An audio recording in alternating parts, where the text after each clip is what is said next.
Hello students, welcome you all to my ninth video on the chapter solutions, right? In the previous video, we started the discussion on colligative properties. Under that, we discussed in detail the relative lowering of vapor pressure, wherein we discussed calculation of molecular mass of non-volatile solute by measuring relative lowering of vapor pressure. At the same time, we solved some problem related to the calculation of molecular mass of non-volatile solute by knowing relative lowering of vapor pressure. These are the things we discussed in the previous class. Now we'll go to the next discussion, that is osmotic pressure. One more colligative property as far as solutions are concerned. What is that? The colligative properties are those properties of solutions which depend only on the number of solute particles but not on the nature of the solute particles and size of the solute particles. So that is what we call it as colligative properties. And of course, as far as the colligative property osmotic pressure is concerned, this osmotic pressure is a consequence of the phenomenon called osmosis. You studied that phenomenon of osmosis in biology, of course, in detail, but still we'll study that osmosis here. Let me discuss osmosis first and then we'll go to the concept what we call it as osmotic pressure. As osmosis is concerned, this particular phenomenon is related to the movement of the solvent molecules. Now I'm going to convince this particular osmosis, by taking one simple experience that you have in your home.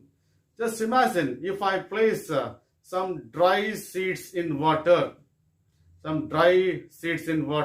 for about 5 to 6 hours. ನಿಮ್ಮ ಮನೆಯಲ್ಲಿ ನಿಮ್ಮ mother ಕೆಲವು dishes ಅನ್ನ prepare ಮಾಡ್ಲಿಕ್ಕೆ ಏನ್ ಮಾಡ್ತಾರೆ ಅಂದ್ರೆ ಕೆಲವು ಕಾಳುಗಳನ್ನ ನೀರಲ್ಲಿ ಹಾಕಿ ನೆನೆ ಇಡ್ತಾರೆ. ಹೌದ್ ತಾನೆ? Then after 5 to 6 hours, what happened? The size of those seeds will be increased. That means the swelling of seeds is observed when they are placed in water for about 5 to 6 hours. Is it not? Why that swelling of seeds takes place? Why? That's because of the phenomenon called osmosis. When dry seeds are placed in water, what happens? The water molecules will pass into will enter into the seeds through the process called, yes, it is osmosis. And of course, apart from that, just imagine when wilted flowers are placed in water, fresh water, ಬಾಡಿ ಹೋದಂತ ಹೂಗಳನ್ನ ಸ್ವಲ್ಪ ಏನಾದರೂ ನೀರಲ್ಲಿ ಹಾಕಿಟ್ರೆ what happens? The flowers look fresh, is it not? And that's because once again due to the phenomenon called osmosis. That's once again because of the phenomenon called osmosis. You just mango pieces are placed in highly concentrated solution of salt. Raw mango pieces a strong solution of salt ಅಲ್ಲಿ ಹಾಕಿಟ್ಬಿಟ್ರೆ what happens? Raw mangoes they shrivel into pickles. ಏನಾಗುತ್ತೆ? Just imagine ಮಾಡ್ಕೊಳ್ಳಿ, ಏನಾಗುತ್ತೆ ಗೊತ್ತಾ? That is ನಿಮ್ಮ ಮನೆಯಲ್ಲಿ ನಿಮ್ಮ mother ಉಪ್ಪಿನಕಾಯಿ ಮಾಡ್ಬೇಕಾದ್ರೆ ಮ್ಯಾಂಗೋ ಪೀಸಸ್ ಅನ್ನೆಲ್ಲ ಕಟ್ ಮಾಡ್ತಾರೆ. ಅದು ಕಟ್ ಮಾಡ್ಬಿಟ್ಟು ಏನ್ ಮಾಡ್ತಾರೆ, ಒಂದು ಜಾರಲ್ಲಿ ಏನ್ ಮಾಡ್ತಾರೆ ಗೊತ್ತಾ, ಜಾರಲ್ಲಿ ಸಾಲ್ಟ್ ವಾಟರ್ನ ಜಾಸ್ತಿ ಹಾಕ್ಬಿಟ್ಟು ಆ ಜಾರಲ್ಲಿ ಹಾಕಿ ತುಂಬಿಟ್ಬಿಡ್ತಾರೆ, ಜಾಸ್ತಿ ಸಾಲ್ಟ್ ಹಾಕ್ಬಿಟ್ಟು. ಹೌದಲ್ವಾ? ಏನಾಗುತ್ತೆ ಗೊತ್ತಾ, ಫಸ್ಟ್ ಡೇ ಜಾರೆಲ್ಲ ಫುಲ್ ಏನಾಗಿರುತ್ತೆ, ಡ್ರೈ ಮ್ಯಾಂಗೋ ಪೀಸಸ್ ಇಂದ ಫುಲ್ ಆಗಿರ್ತದೆ. ಹೌದಾ? After in the next day you can see the end. Of course you can find much empty space in the jar. ಹೌದಾ? ಮೊದಲನೇ ದಿನ ಜಾರ್ ಫುಲ್ ಆಗಿತ್ತು, ಎರಡನೇ ದಿನ you can find some empty space in jar because the shriveling of yes, it is mango pieces due to the presence of water. ಏನಾಗುತ್ತೆ ಅಂದ್ರೆ when mango pieces are added to salt water, ಅಥವಾ when mango pieces are mixed with salt, ಏನಾಗುತ್ತೆ, whatever the water present in the, yes, it is mango pieces, is coming out of the mango pieces into the salt water, and that is also because of the phenomenon called osmosis. It's also because of the phenomenon called osmosis. Okay, now, and of course, as far as the phenomenon of osmosis is concerned, this phenomenon of osmosis is due to the, yes, it is tendency of a solution to equalize its concentration. The main reason or the main cause for the phenomenon of osmosis is the tendency of a solution to equalize its concentration, and that tendency is the main cause for the osmosis. Just imagine, I am going to demonstrate the phenomenon of osmosis by taking one simple experimental setup. Just imagine, yes, it is a vessel with 2 compartments, and these 2 compartments are separated by means of a membrane called semi-permeable membrane. These two compartments are separated by means of one membrane called semi-permeable membrane. Yes. Now then, in one compartment I have placed solution of sugar. Just imagine I have placed solution of sugar. Sugar solution is placed in this compartment, and is in this compartment, I have taken pure water. Yes. And of course, and both the compartments are, yes, it is fitted with what we call it as water fitted pistons. And these compartments are fitted with water fitted pistons, right? So this is solution. Say for example, I added around 100 grams of sugar in 1 liter water. Just imagine, in this sugar solution, I added 100 grams of sugar in, yes, it is 1 liter water. And now separated, yes, it is sugar solution and pure water by means of semi-permeable membrane. And as far as semi-permeable membrane is concerned, semi-permeable membrane is a kind of membrane, and that allows only, yes, it is semi-permeable membrane is a kind of membrane that allows only solvent molecules to pass through it. It allows only solvent molecules to pass through it, but not the solute particles. Okay, now that is only this semi-permeable membrane allows only solvent molecules to pass through it, but not the solute particles, because the pore size of the, yes, it is a semi-permeable membrane. The size of the pores in the semi-permeable membrane is in such a way that those pores allow only solvent molecules, but not the solute particles. Semi-permeable membrane pore size iruttalla, that is suitable only for the solvent molecules to pass through it, but not to the, yes, it is solute particles. Hagagi, any membrane that allows only solvent molecules to pass through it is called as semi-permeable membrane. And as far as semi-permeable membranes are concerned, we have two types of semi-permeable membranes. One, it is natural semi-permeable membrane. Another is artificial one. Yes, so artificial means they are prepared in the laboratories, right? Natural semi-permeable membranes, they are available in natural, yes, it is products, or you can say in living organisms, right? And as far as natural semi-permeable membranes are concerned, we have, yes, it is cell membrane. We have cell membrane, that is animal cell membrane, or you can say we have vegetable membranes. Yes, it is vegetable membranes, or you can say animal membranes. That is animal membranes, vegetable membranes. Okay, na? Or you can say pig's bladder membrane. Pig's bladder membrane. This is one more example for natural semi-permeable membranes.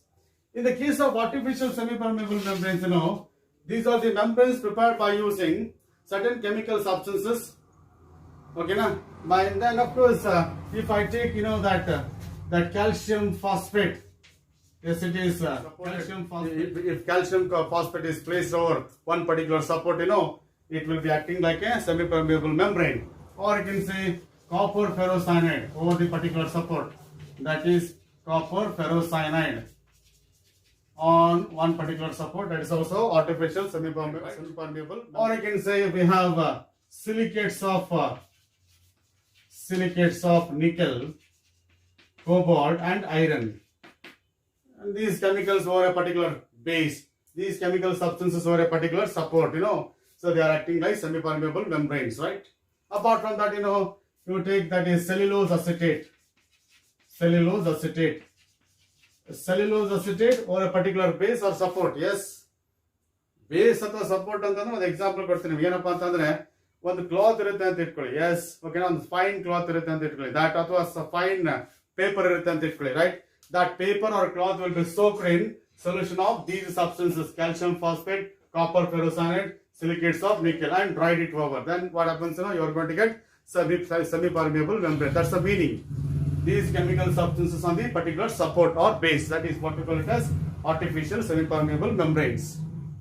Again, animal membrane, vegetable membrane, and fixed bladder membrane, they are examples for, yes, it is natural semi-permeable membranes, right? So this is what we call it as the semi-permeable membrane. Totally, semi-permeable membrane allows only solvent molecules to pass through it, but not the solute particles. It is permeable only for the solvent molecules, but not for the solute particles, right? Now, as far as this particular apparatus is concerned, here we have one semi-permeable membrane, right? Naturally, here we have a solvent, here we have a solution. Yes, there is a difference in concentration of solutions. There is a difference in amount of water on either side of the on either side of the semi-permeable membrane. Or you can say here we have sugar plus water. Here only water is there, and because of that, amount of water in the solvent in this particular compartment is more compared to that in the second compartment. You can say this is compartment S. I can call it as compartment W. In the compartment W, amount of water is more. In the compartment S, amount of water is less. Here it is a sugar solution. It contains it is sugar plus water. Because of that, that solvent molecules means water molecules will start moving. Solvent molecules will start moving from solvent to the solution. Because here in the solvent compartment, the hydrostatic pressure due to water is more. Then what happens? That water molecules start moving from solvent into the solution. Once that movement of solvent starts, that movement of piston starts. That is, piston moves up. Yes, the piston fixed to the solution compartment, S compartment, started to move up. Yes. Now, and this process will continue till equilibrium is reached. This process will continue till equilibrium is reached. At equilibrium, hydrostatic pressure in the compartment S is equal to the hydrostatic pressure in the compartment W. And when the hydrostatic pressure becomes equal on either side of the semi-permeable membrane, that phenomenon of osmosis stops, and that is what we call it as osmosis. The osmosis is a phenomenon where there is a movement of solvent molecules. Takes place through the semi-permeable membrane into the solution, and that is called as osmosis. Why that movement of solvent molecule starts? Because every solvent, every solution has got that tendency of equalizing its concentration. Because of that, there is a movement of solvent molecules. Here, equalization of concentration can be, it is carried out by two ways. Either by the movement of the solvent molecules or by the movement of solute particles. But here, movement of solute particles is not possible because two compartments are separated by semi-permeable membrane. That doesn't allow solute particles to pass through it. It allows only solvent molecules. And that's why there is only a movement of solvent molecules from solvent into the solution. Or you can say, if two compartments are filled with concentrated solution and dilute solution, the moment of solvent starts from dilute solution into the concentrated solution. The moment of solvent starts from dilute solution into the concentrated solution. So that is the moment of solvent molecules from dilute solution to the concentrated solution through semi-permeable membrane. So that is at a given temperature, and that is called as osmosis, right? And just imagine what I said. Once the osmosis starts, then that piston fitted to the solution compartment starts moving upward. Now at this moment, what I will do, I am going to apply external pressure on the solution compartment now. Once the movement of piston starts, I am going to apply external pressure on the solution compartment. That means in the direction opposite to the osmosis. If piston movement start at I am going to apply external pressure on the solution compartment by any means. I am going to apply external pressure on the solution compartment, so that the movement of solvent molecules stops. So that the phenomenon of osmosis stops. If I say that if I apply the external pressure in the direction opposite to the osmosis, then what happens? That phenomenon of osmosis will be disturbed. Phenomenon of osmosis will be affected. And that external pressure applied over the solution compartment in the direction opposite to the phenomenon of osmosis. In order to stop the movement of solvent molecules through the semi-permeable membrane, that is called as osmotic pressure. The osmotic pressure is the external pressure required to stop the phenomenon of osmosis that is called as osmotic pressure. ಈ osmosis ಅನ್ನ stop ಮಾಡ್ಲಿಕ್ಕೆ ನಾವು external ಆಗಿ ಏನು pressure ನ apply ಮಾಡ್ತೀವಿ in the direction opposite to the osmosis, and that is called as what we call it as osmotic pressure. And of course, generally osmotic pressure is represented by symbol pi. The osmotic pressure na represent ಮಾಡ್ಲಿಕ್ಕೆ we use the symbol pi. Yes, okay na? ಇಲ್ಲಿ that is what we call it as osmotic pressure. ಹೌದಾ? ಅರ್ಥ ಆಯ್ತು ಅನ್ಕೋತೀನಿ. Yes, ಈಗ ನಾನು ಏನ್ ಮಾಡ್ತೀನಿ ಅಂದ್ರೆ in the beginning, I used 100 grams of sugar in 1 liter water. Yes, in the solution compartment, I used 100 grams of sugar in, yes, it is 1 liter water. Now what I will do, I am going to take another sugar solution. I am important where 200 grams of sugar is mixed with 1 liter water. Beginning ಅಲ್ಲಿ ಏನ್ ಮಾಡ್ತೀನಿ ನಾನು 100 grams ಅನ್ನ 1 liter water ಅಲ್ಲಿ ಕರಗಿಸಿದ್ದೆ. ಈಗ ಏನ್ ಮಾಡ್ತೀನಿ 100 more grams of sugar to the water. I add 100 more grams of sugar to the water. Now just I'm going to separate these two solutions by semi-permeable membrane. Once I add 200 grams of sugar to the water, osmosis starts. Osmosis start agutte. Now at this moment, I'm going to apply external pressure. Now I'm going to apply external pressure. Okay, na, in the direction opposite to the osmosis. Now at this moment, now at this time, the external pressure needed to stop the phenomenon of osmosis is more than that of the previous one. Now, in the second case, when 200 grams of sugar is dissolved in water, whatever the external pressure I needed to stop the phenomenon of osmosis is increased. Now I need to apply more pressure to stop the phenomenon of osmosis. Therefore, what I can say now, that osmotic pressure, that is external pressure required to stop the phenomenon of osmosis, is directly proportional to what is that amount of sugar dissolved in water, and that is called as concentration of solution. The external pressure required to stop the phenomenon of, yes, it is osmosis, is directly proportional to the amount of solute dissolved in water and amount of solute dissolved in given volume of solution. So that is what we call it as concentration. ಹೌದಲ್ವಾ? 100 grams ಇದ್ದಾಗ ಒಂದು particular external pressure ಬೇಕಾಗಿತ್ತು. ಅದೇ ನಾವು 200 grams of sugar ಹಾಕಿದಾಗ ಏನಾಯ್ತು, the pressure required to stop the phenomenon increased. ಹಾಗಾಗಿ ನಾನೇನ್ ಹೇಳ್ಬೋದು ಈಗ, as the amount of solute dissolved in solution increases, ಏನಾಗುತ್ತೆ, osmotic pressure also increases. Therefore, osmotic pressure is directly proportional to concentration of solution. Now at this moment, pi is equal to C into RT.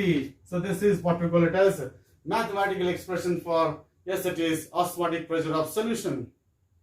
Mathematical expression for osmotic pressure of solution, is it not? And of course, as far as C is concerned, number of moles of solute dissolved in given volume of solution, that is N2 by, yes, it is V. The number of moles divided by volume, that can be equal to concentration, that is into, what is that, RT. Or you can say that pi V is equal to N2 RT. You know, this is the expression that you already studied in first PUC, that is states of matter. PV is equal to NRT ಅಂತ ಓದಿದ್ರಲ್ಲ, ಅದೇ ತರ pi V is equal to NRT. That is what we call it as the mathematical expression that we can use here in the case for calculating osmotic pressure of solutions, right? ಹೌದಲ್ವಾ?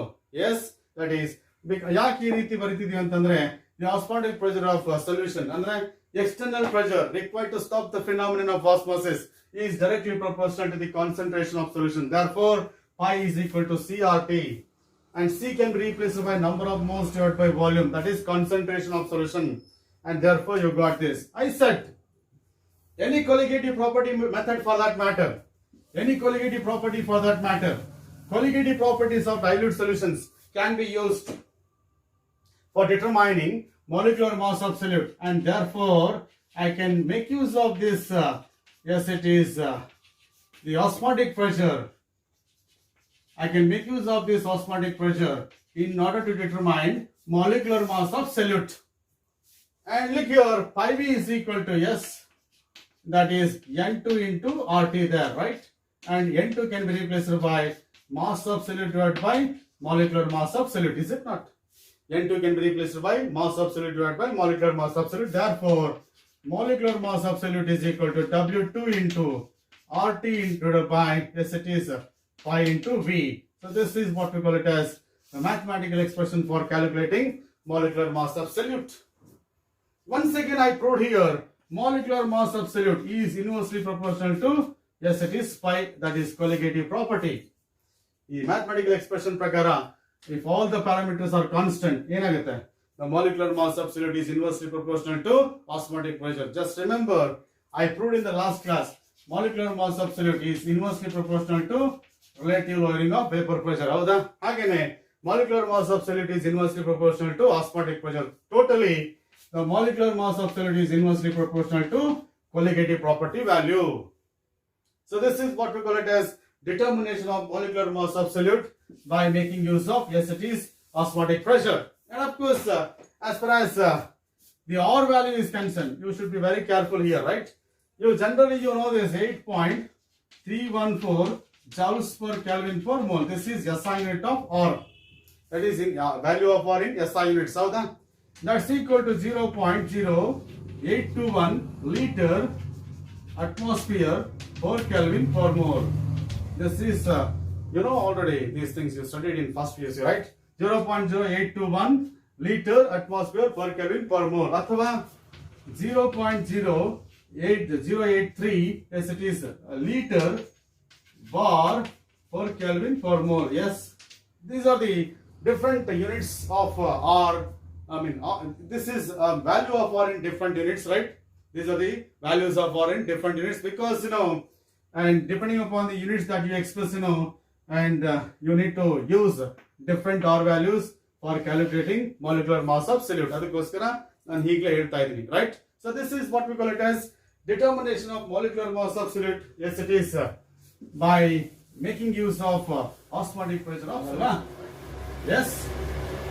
Ega, I'll go for one more important aspect. Yes, as far as osmotic pressure is concerned, osmotic pressure method is concerned, different methods are available for determining molecular mass absolute. But this osmotic pressure method for calculating molecular mass absolute has got some advantages over the other methods. ಒಂದು molecular mass absolute ಅನ್ನು decide ಮಾಡಲಿಕ್ಕೆ ಸುಮಾರು methods available ಇದೆ. ಆದರೆ osmotic pressure method has got its own advantages over the other methods. What are the advantages of osmotic pressure method in calculating molecular mass absolute ಅಂತ ನೀವು ಪ್ರಶ್ನೆ ಕೇಳಿದ್ರೆ, so one advantage, it can be carried out at room temperature. Yes, it is the determination of molecular mass can be carried out at room temperature. ಯಾಕೆಂದ್ರೆ in some methods, you know, we are supposed to maintain very high temperature. In some methods, you know, we are supposed to maintain very low temperature. But here, in osmotic pressure method, you are supposed to maintain room temperature. You can carry out the determination of molecular mass absolute at room temperature itself. At room temperature itself. That's why, you know, that's the one advantage. Yes. Second advantage is, you know, the value of osmotic pressure is quite appreciable. Even though we are using very dilute solution of solute, you know, the osmotic pressure value ಏನು ಬರುತ್ತಲ್ಲ experiments ಅಲ್ಲಿ, whatever the osmotic pressure value that you determine in the experiment, you know, is quite appreciable. ಯಾಕಂದ್ರೆ ಒಂದು magnitude ತುಂಬಾ ಕಡಿಮೆ ಆದ್ರೆ ಅದನ್ನ determine ಮಾಡೋದು ಕಷ್ಟ ಆಗುತ್ತೆ ಅಕ್ಯುರೇಟ್ ಆಗಿ. ಒಂದು ಮ್ಯಾಗ್ನಿಟ್ಯೂಡ್ ಜಾಸ್ತಿ ಇದ್ರೆ ಏನಾಗುತ್ತೆ, ಅದನ್ನ ಈಸಿಯಾಗಿ ಡಿಟರ್ಮೈನ್ ಮಾಡೋದು ಅಕ್ಯುರೇಟ್ ಆಗಿ. ಹಾಗಾಗಿ the magnitude of osmotic pressure is quite appreciable. ಇವಾಗ ಯಾವುದೋ ಒಂದು ಫಿಸಿಕಲ್ ಕ್ವಾಂಟಿಟಿ ವ್ಯಾಲ್ಯೂ 0.001456 ಈ ತರ ಇತ್ತು ಅಂದ್ರೆ ಏನಾಗುತ್ತೆ, ಇಟ್ ಇಸ್ ಕ್ವೈಟ್ ಲೋ. ಅವಾಗ the determination of it's value accurately, I mean that accurate determination of this value is very very difficult. ಅದೇ ನಮ್ಮ ಹತ್ರ 5677 ಈ ತರ ಹೈ ಮ್ಯಾಗ್ನಿಟ್ಯೂಡ್ ಇದ್ರೆ ಏನಾಗುತ್ತೆ, then the percentage of error will be very very less in this case. ಹಾಗಾಗಿ that the osmotic pressure, the osmotic pressure value of solutions will be quite appreciable. That is the another advantage of this particular method. Yes. Third advantage is, you know, you can determine the molecular mass of so many biomolecules, biochemicals. So molecular mass of biochemicals can be determined by using osmotic pressure. ಯಾಕೆಂತಂದ್ರೆ ನೋಡಿ, biomolecules are very unstable at high temperature. ಹೌದಾ? Therefore, I cannot apply high temperature methods for determining molecular mass of biochemicals. ಹಾಗಾಗಿ I can determine the molecular mass of biochemicals even at room temperature by measuring osmotic pressure of the solution. So that is third advantage. Fourth advantage is you can determine molecular mass of polymers.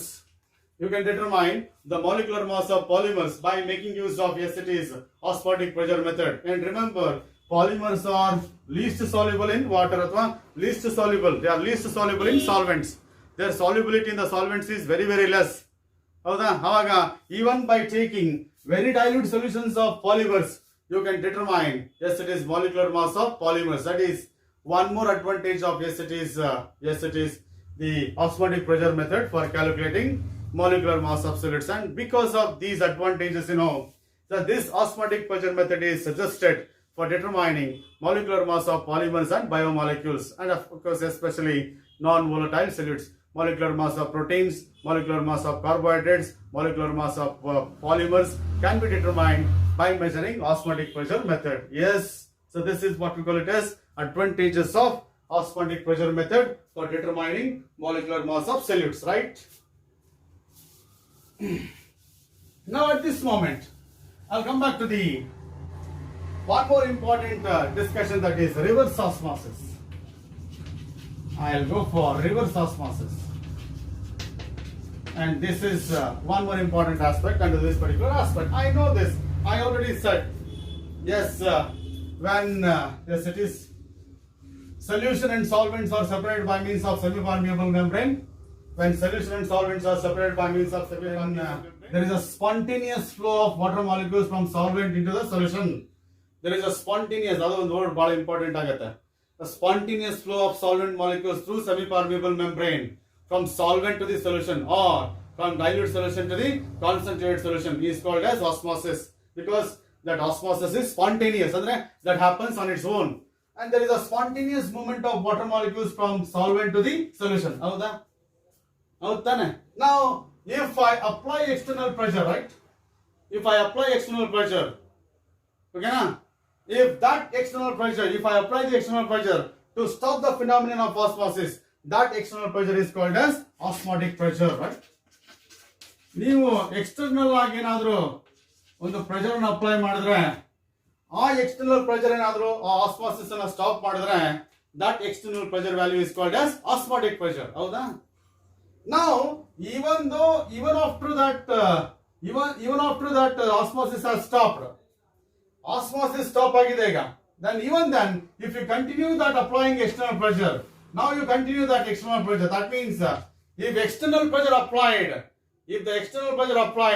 is greater than the osmotic pressure, if the external pressure applied is greater than the, yes, it is osmotic pressure, then this movement of solvent molecules takes place in the opposite direction. If I apply the external pressure which is greater than the osmotic pressure of solution, then the moment of solvent molecules takes place in opposite direction. Then solvent molecules move from solution to the solvent.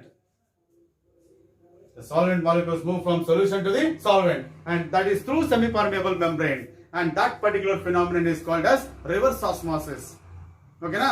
Reverse osmosis is a process where there is a movement of solvent molecules takes place from solution to the solvent through semi-permeable membrane when the external pressure applied is greater than the osmotic pressure, and that phenomenon is called as reverse osmosis.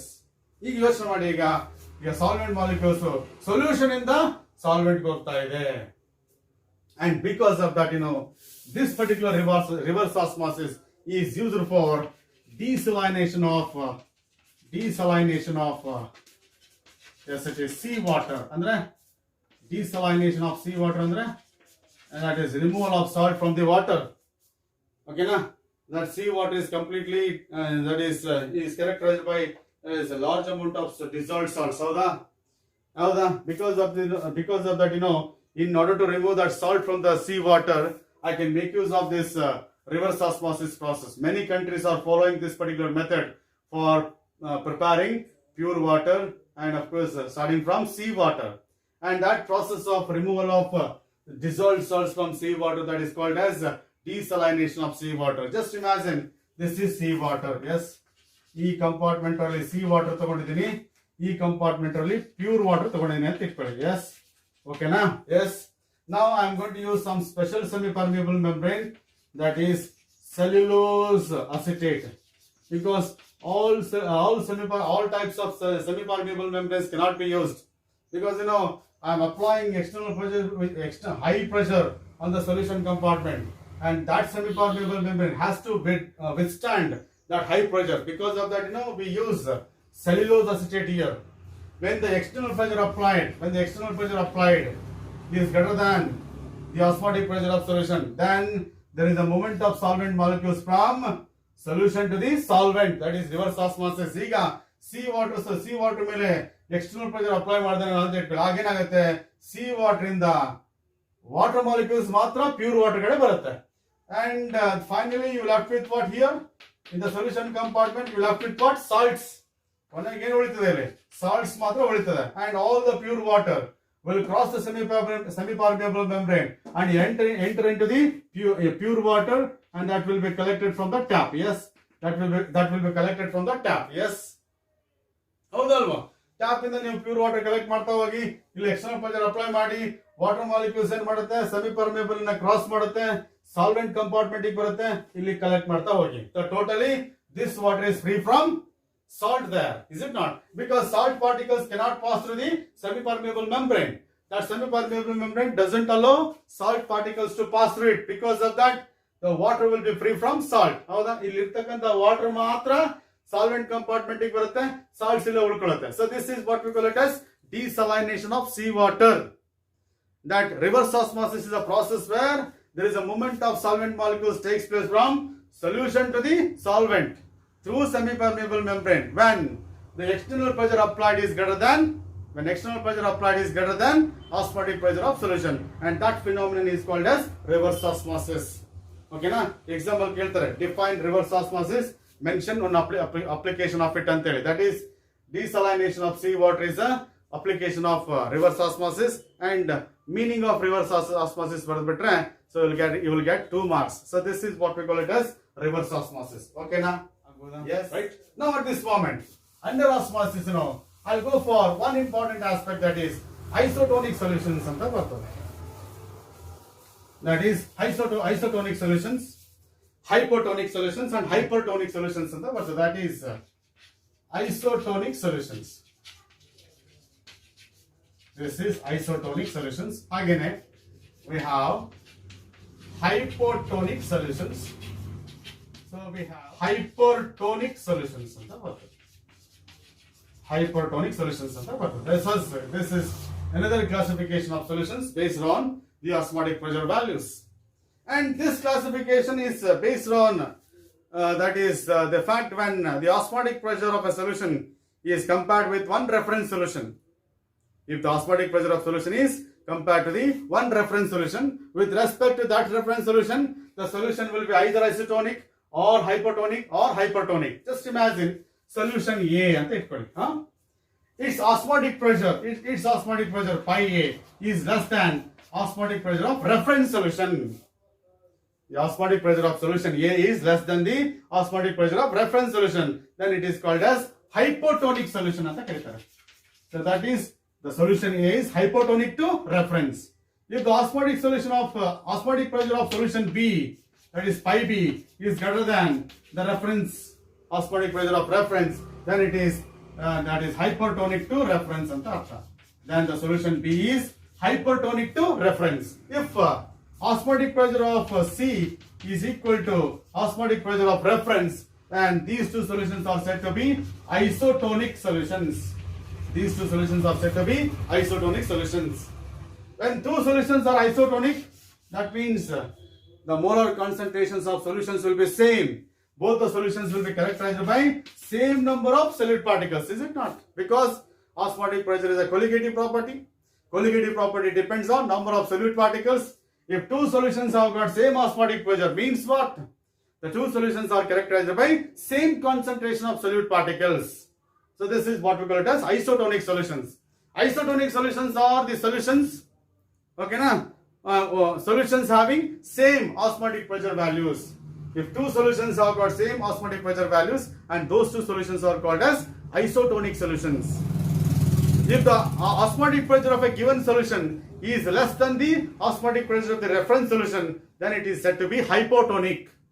If the osmotic pressure of given solution is greater than the osmotic pressure of the reference solution, then it is said to be hypertonic solution, right? And remember, I am going to explain this particular aspect, hypertonic, and isotonic, by taking, yes it is, the solution of, yes it is, sodium chloride. There is 0.91%, that is mass by volume percent, 0.91% of sodium chloride solution, that is 0.91% sodium chloride solution is isotonic with, yes, that is isotonic with what we call it as the fluids in blood cell, that is fluids in blood cell. It means osmotic pressure of 0.91% solution of sodium chloride is equal to the osmotic pressure of the fluids in the cells of the blood cells.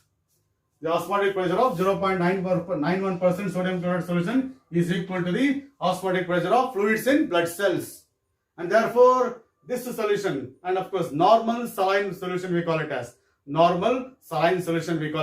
this solution is isotonic with, yes it is, the blood cells, the fluids in blood cells. Okay, now just imagine if yes it is concentration of yes it is sodium chloride solution, if the concentration of sodium chloride solution is greater than 0.91%, right? If the concentration of sodium chloride solution is greater than 0.91%, yes, mass per volume, then this sodium chloride solution is, if this sodium chloride solution is hypertonic with, yes it is, this is hypertonic with blood cells. So because the concentration of sodium chloride solution is greater than, yes it is 0.91%, and therefore this sodium chloride solution is hypertonic with respect to the fluids in blood cells. Again, if the concentration of sodium chloride solution is less than 0.91%, if the concentration of sodium chloride solution is less than 0.91%, then this solution is hypotonic. This solution is hypotonic with respect to the fluids in blood cells. With respect to the fluids in blood cells. Because of that, you know, if the blood cell is placed in, yes it is, if the blood cell is placed in, just imagine a vessel, yes, this contains sodium chloride solution, and of course 0.91% sodium chloride solution. Yes, if the blood cell is, this is a blood cell, right? This is a blood cell, right? When blood cell is placed in, right, 0.91% sodium chloride solution, and of course here no osmosis, yes it is, no osmosis takes place, because the osmotic pressure of fluids in blood cell, ಇಲ್ಲಿರ್ತಕ್ಕಂಥ osmotic pressure ಇದೆಯಲ್ಲ, osmotic pressure of fluids in blood cell is equal to the osmotic pressure of 0.91% sodium chloride solution. Therefore, no osmosis takes place, right? If the blood cell is placed in sodium chloride solution whose concentration is greater than 0.91%, again agutte, and there is a movement of solvent molecules from blood cells into the sodium chloride solution, hauda, again agutte, water molecules will start moving from blood cells into the sodium chloride, because concentration of sodium chloride solution outside the cell will be more. Again agutte, the water molecules start moving from cells into the, yes it is, from cells into the, yes it is, that is sodium chloride solution, hauda, hagene, and therefore this sodium chloride solution is hypertonic. The sodium chloride solution is hypertonic. Then if water moves from cells into the sodium chloride solution, enagutte, sodium, the cell shrinks when it is placed in the sodium chloride solution whose concentration is greater than 0.91%. That is what we call it as shrinking of blood cell takes place. Again, if the same blood cell is placed in, yes it is, sodium chloride solution with a concentration less than 0.91% anta itkoli. Now the concentration of sodium chloride solution is less than 0.91%. Aga this blood cell enagutte, yes it is, illenagutte iga concentration of sodium chloride solution is less andaga amount of water is more, then water enters into the cells, and of course osmosis takes place in the reverse direction. Water enters into the cell. How that? Because the cell is placed in sodium chloride solution with a concentration less than 0.91. Then solvent molecules start moving from dilute solution to the concentrated solution. Again agutte, that swelling of cells starts. that blood cell swells when it is placed in sodium chloride solution with a concentration less than, yes, it is 0.91%. Therefore, this sodium chloride solution is hypotonic to fluids in blood cell. This sodium chloride solution is hypotonic to fluids in blood cells. So this is what we call it as, yes, it is isotonic solutions, hypertonic solutions and hypotonic solutions. Agboda? Yes. ಇದೆಲ್ಲ ಒಂದ್ಸಲ ಒಂದು mark ಕೇಳ್ತಾರೆ. What happens to the blood cell when it is placed in the sodium chloride solution with a concentration greater than normal saline solution ಅಂತ ಹೇಳಿದಾಗ, greater than normal saline solution concentration ಅಂದ್ರೆ ಏನು ಹೇಳಬೇಕು? That is shrinking of blood cells takes place due to the, and that is exoosmosis. ಯಾಕಂದ್ರೆ there is a movement of water molecules from cells into the sodium chloride solution, and that is exoosmosis. Here, when same blood cell is placed in, yes, it is sodium chloride solutions whose concentration is less than normal saline solution, and less than 0.91% solution. So that is what we call it as endoosmosis takes place. Then water moves from sodium chloride solution into the blood cells, and swelling of blood cells takes place. So that is what we call it as, yes, it is the isotonic solutions, hypertonic solutions and hypertonic solutions. ಅರ್ಥ ಆಯ್ತು ಅನ್ಕೋತೀನಿ. ಆಗ್ಬೋದಾ? Right. Now at this moment, the applications of this particular osmosis in our day-to-day life. I already mentioned some of the examples, right? Some of the applications. Just imagine, generally, different injections will be given. Howda? Different medicines will be given to the patient through injections. Howda? Then concentration of those injections, should be equal to the concentration of normal saline solution, that is 0.91% sodium chloride solution. Otherwise, that will affect on the osmosis, and that is what we call one application. Apart from that, I said, plants will absorb water from the soil.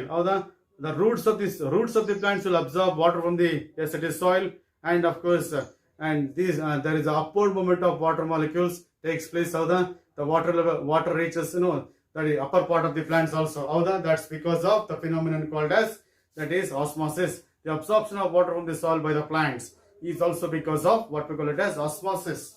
Apart from that, that is when raw mangoes are placed in strong solution of salt. Mango pieces would be shriveled into pickles, and that's also because of what we call it as osmosis. Or you can say that is wilted flowers will be reviving.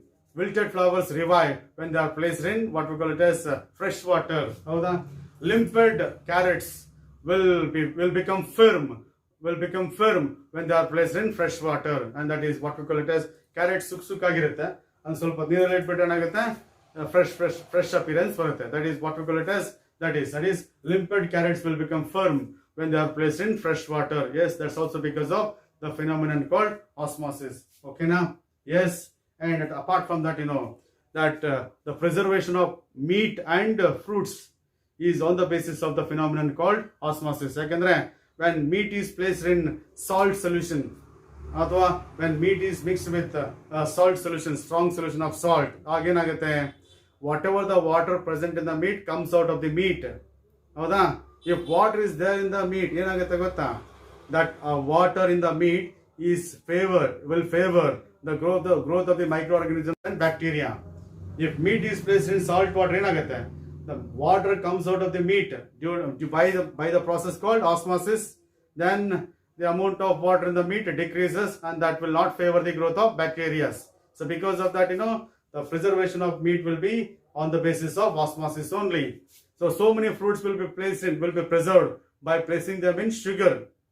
Because sugar is going to, when fruit is placed in, yes, it is sugar. What happens, water from the fruits will enter into the sugar. Then what happens, the water in the water content of the fruits decreases, and that will not favor the growth of bacteria. That's why the life of the fruits can be improved. Now that is one more advantage. Yes. Apart from that, that is the people who are using the heavy salty food. If the people are using, the food with highly salty food, generally they face problem edema. Because if the salt content in the food is increased, then salt content of this our salt content in the salt content in our cells also increases. If the salt content in our cells increases, ಏನಾಗುತ್ತೆ? more and more water will enter into the cells. ಆಗೇನಾಗುತ್ತೆ? Swelling of cells and tissues takes place. Because of that, these people who are using heavy salty foods, they appear to be, yes, it is swelling, or that is, they appear to be puffy looking. Yes, so that ಒಂಥರ ಊದ್ಕೊಂಡಂಗೆ ಕಾಣ್ತಿರ್ತಾರೆ. And that disease is called as edema. Okay, na? So this is what we call it as, yes, it is the one more application of osmosis. In the next video, we'll go for the numerical problems on osmosis. Okay, na? So we'll see that in the next video. Fine. Okay, na? Thank you. Right.